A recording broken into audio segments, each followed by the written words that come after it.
I wanted to make this video for a long time because I think it is essential for men to understand how to handle women like the one you're about to see. You must understand one important thing. These types of women only do this to people they believe they can get away with such behavior, people who are vulnerable. This is why you must be careful about being in a relationship with a woman who earns more than you. Being a man who women believe is vulnerable does not mean that you are weak or stupid. What it really means is that you are a nice guy, a decent man, the type of man that will not hit a woman. And this is why they know they can do it to you. These types of women believe that you are stupid, weak, and can be manipulated. One video clip is where a group of people are at a restaurant and the women believe the man is stupid and are trying to manipulate him. He handles the situation correctly. Next, I will show 2 other video clips where women are being verbally abusive. In these 2 video clips, the man either does not know how to handle the situation or he is handling it in the wrong way. After you watch the video clips, I will tell you the correct way to handle such a situation and provide 2 personal stories. These women would never do this to a Pookie, a Ray Ray, a bad boy, or a scammer, or any such man because they have respect for these types of men.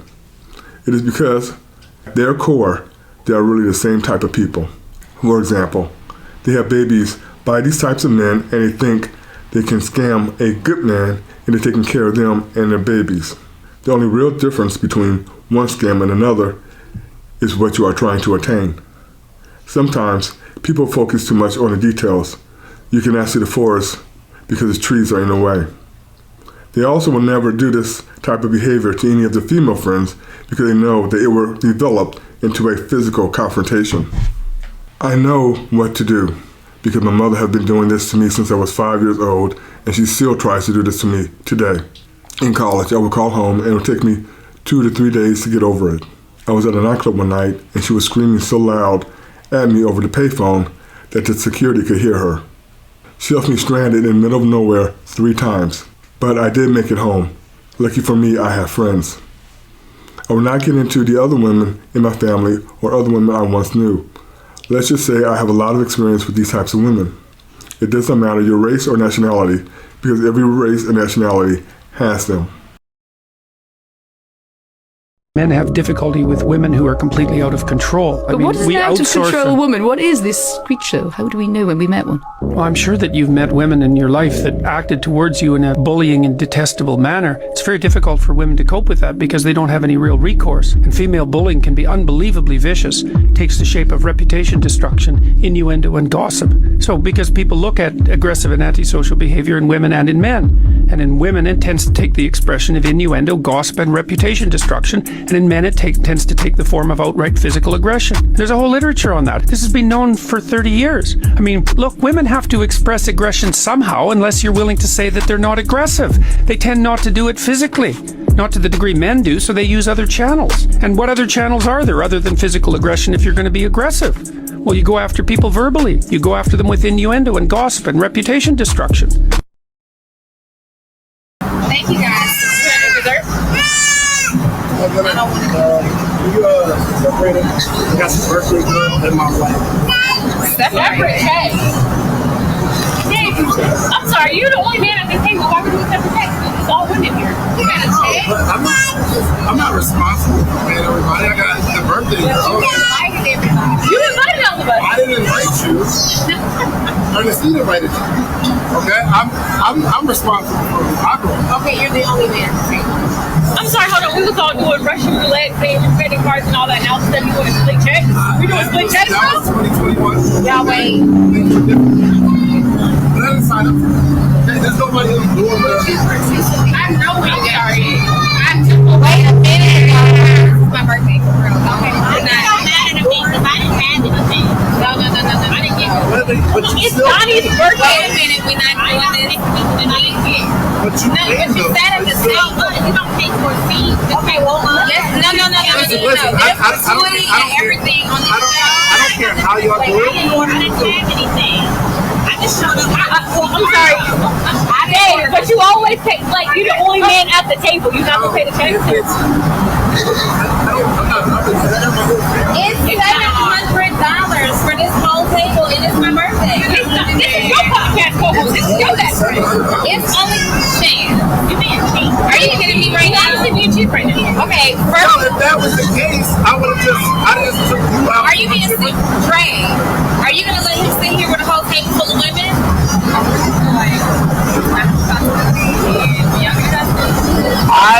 I'm sorry, I do have a husband. Thank y'all. Y'all so embarrassing.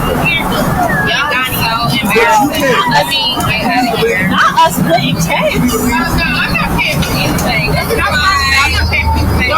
He's the man in the table. That's a good. I'm not paying for anything. I'm gonna tell you tomorrow. No, he's the man at the table. He needs to pay. Separate the check. No, because I'm saying that's ghetto. Like, you don't come to no establishment like that talking about split checks. I don't do that. I don't split checks. That's not the podcast thing. Not for the podcast thing.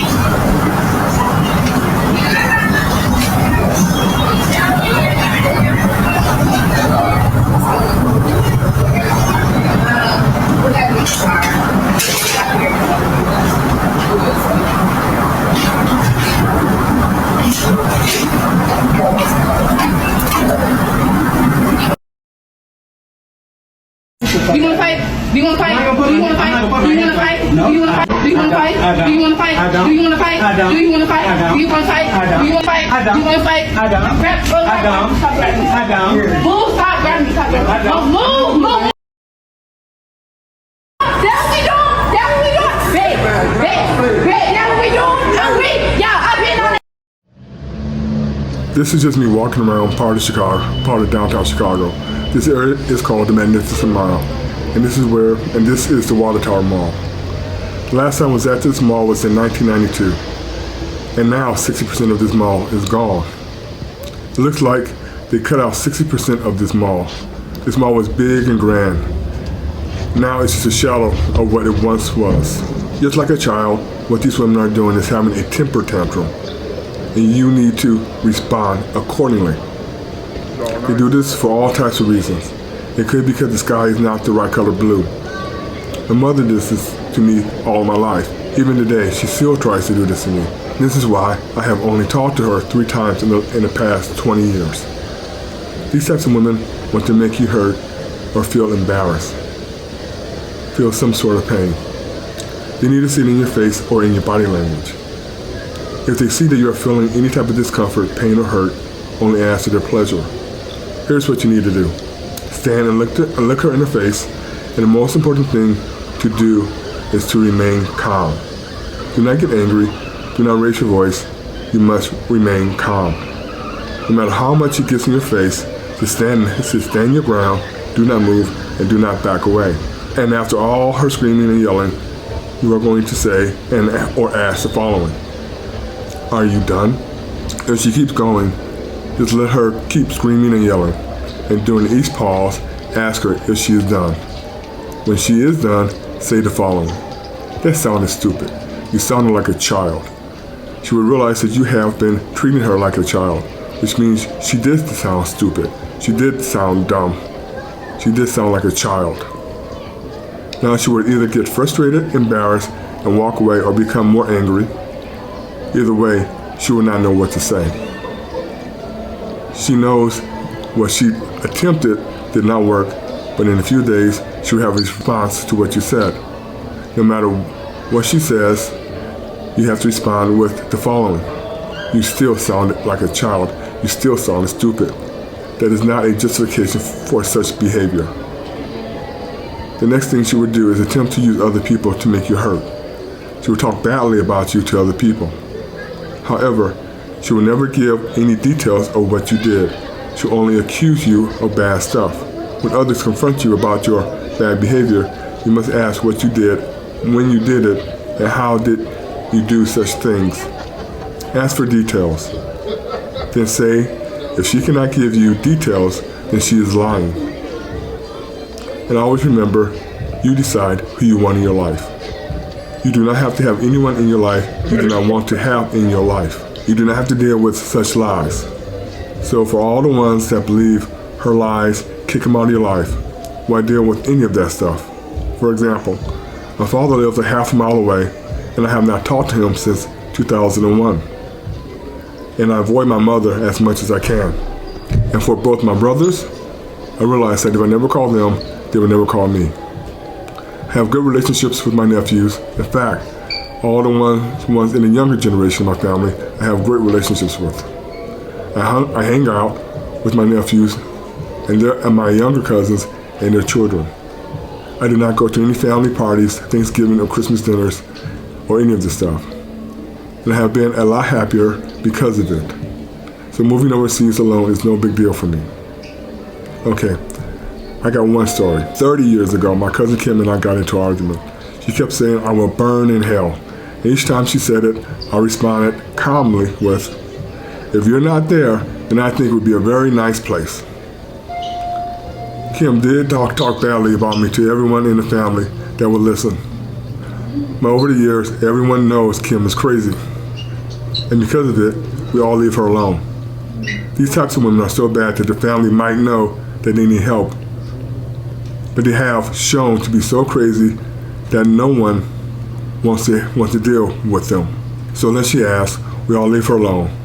In college, I had to do a group project with two girls. At the group meeting, we all showed our work. One of the girls said that I did not do the assignment correctly, and she wants me to redo it. Basically, after the disagreement about the parameters of the assignment, I said we can go and ask the professor how to proceed. This made her angry. I responded with a calm voice. We would just go and ask the teacher who is correct. And each time I said this, she got angrier and angrier. Her screaming and yelling lasted for about 10 minutes, but I never raised my voice. I never showed any emotions, which only made her more angry. Yes, she went crying to the professor about how bad Todd was. The problem was that I was not some ordinary college student. I had already had my MBA or my master's in business, and I had been a finance teaching assistant in grad school, so I knew the game. So she went to the professor, and I went to the college dean.